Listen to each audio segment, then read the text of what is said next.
Hi, friends. Very good afternoon. This is Prakash Subramanian, your relationship coach and author of Happy Married Life. Today, there are many who have a live in relationship with their partners. So, today we are going to discuss, and I'm soliciting your views,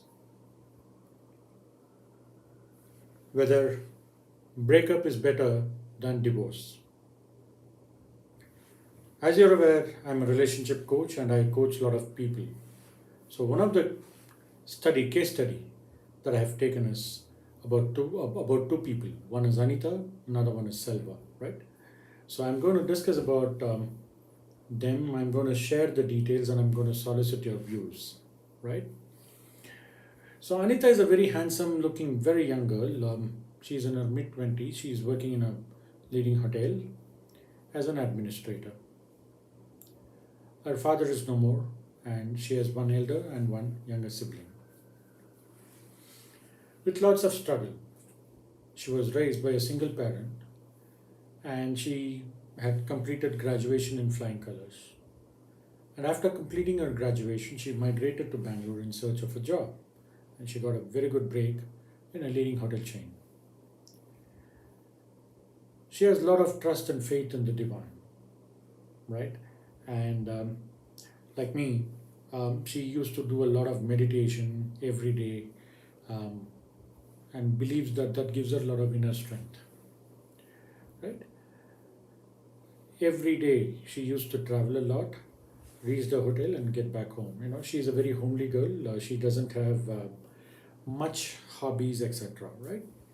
So as the days progresses, her family insists that okay, it's time for you to get married. And she had seen her parents struggle.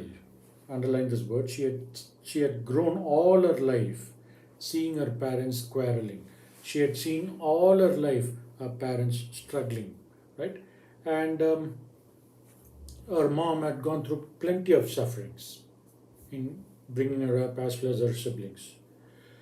So Anita wanted to make sure that everything is fine in her life, and she doesn't go through any kind of a suffering that her mom had gone through, or for that matter, that parents had gone through. She was very particular about it. And in Bangalore, she's staying alone, so that is also adding up to her problem in a way because she doesn't have the family support, the family comfort that she used to enjoy in her hometown, right?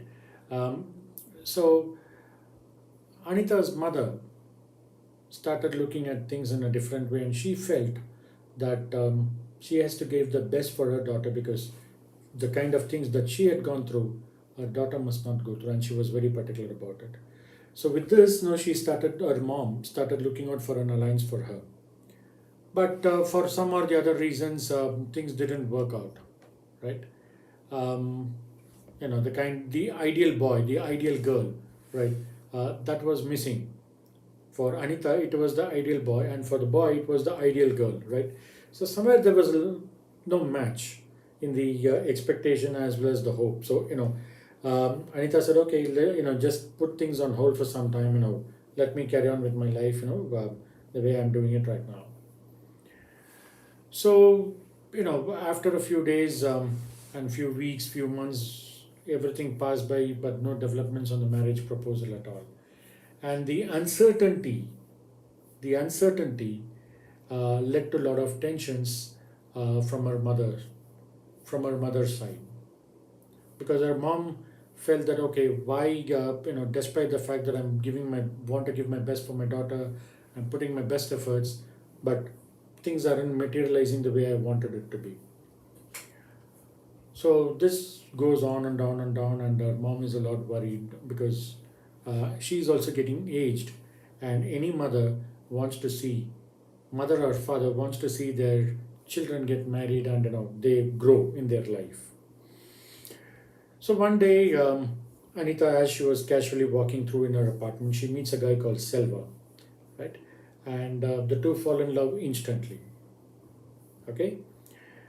Um, Anita was so happy because she found that here is the man, her man that she was looking out for.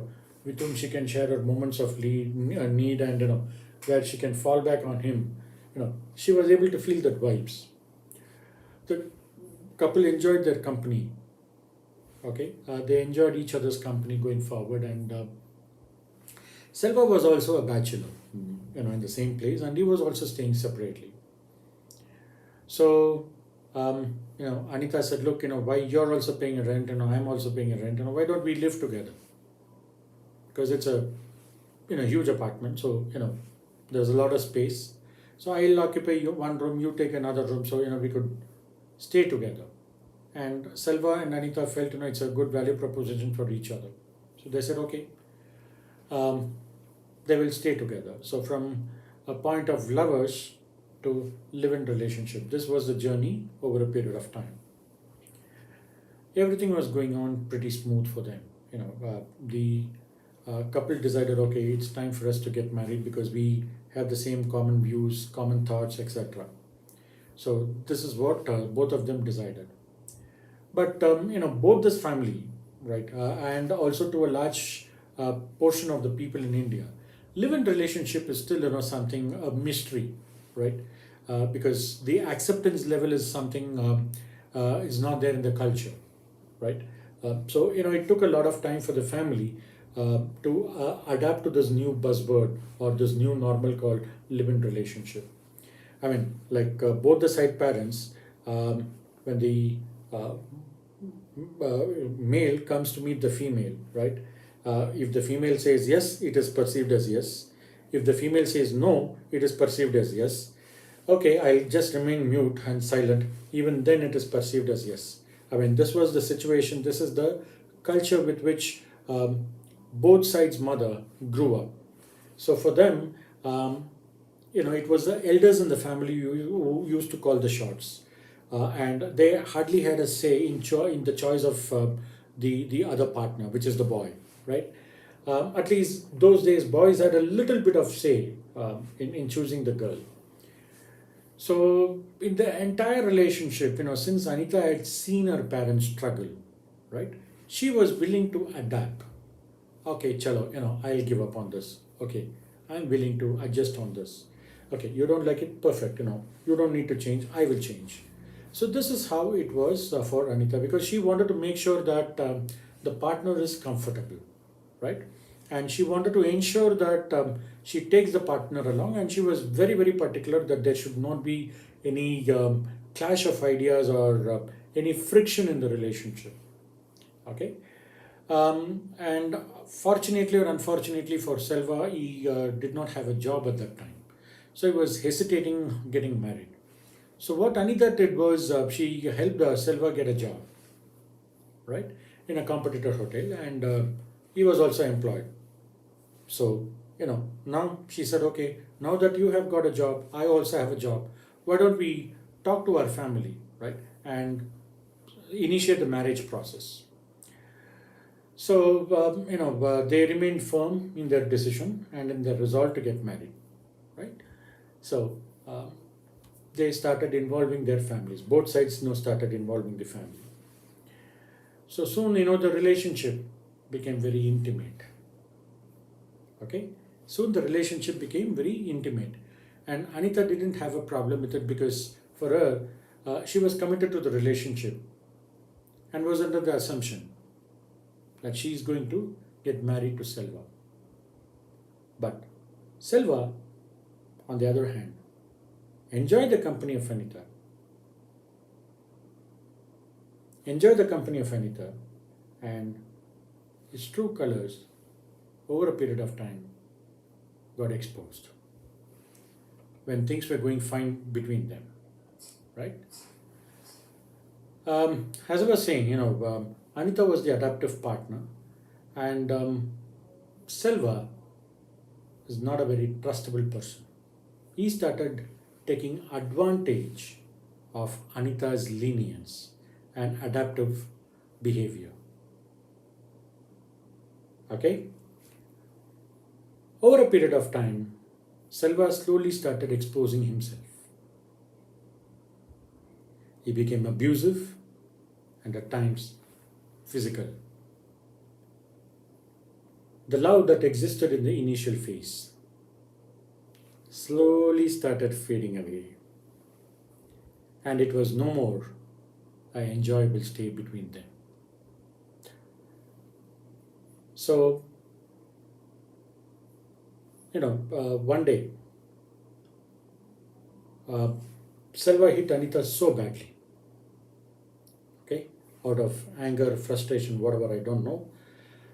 So he hit Anita so badly that she started bleeding. See, this is what happens when one shows uh, upmanship over the other, dominance over the other, right?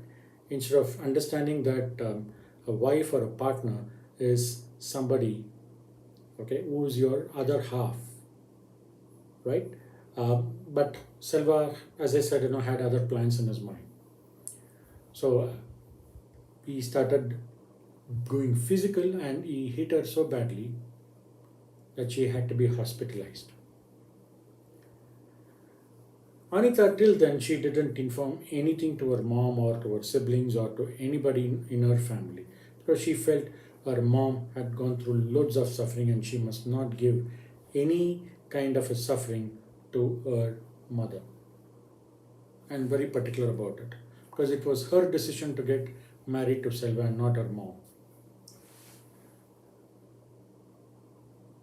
Few days went by, but after she got discharged from the hospital, few days went by.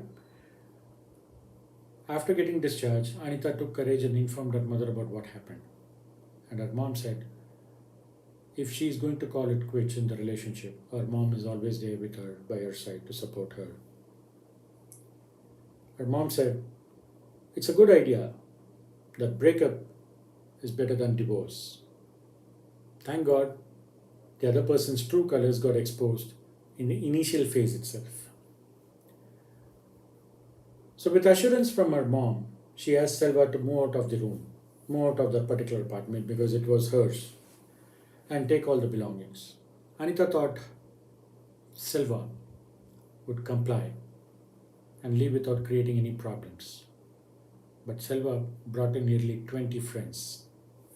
Imagine, to counter one girl, he brings in 20 of his friends, looking like rogues, thugs, etc., and goons, and started threatening Anita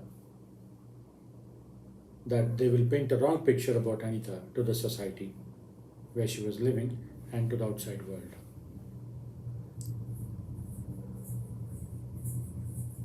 Anita had to call some of her friends in the apartment and take their help to counter the aggressiveness of Selva and his friends. In a typical filmy style, right? Anita took Selva to the police station. Selva, on the other hand, started threatening Anita's family that he will upload the intimate pictures of Anita, and started sharing a sample of them, a few pictures through WhatsApp. And her family was a lot more concerned and worried about what is happening over there, because this was not at all expected. Even Anita got rattled by what Selva did. Finally, Anita had to go to the police station, where the police had to warn Selva and his associates that anything they do mischievous would have a cascading impact on Selva and his career, because it's a crime against women.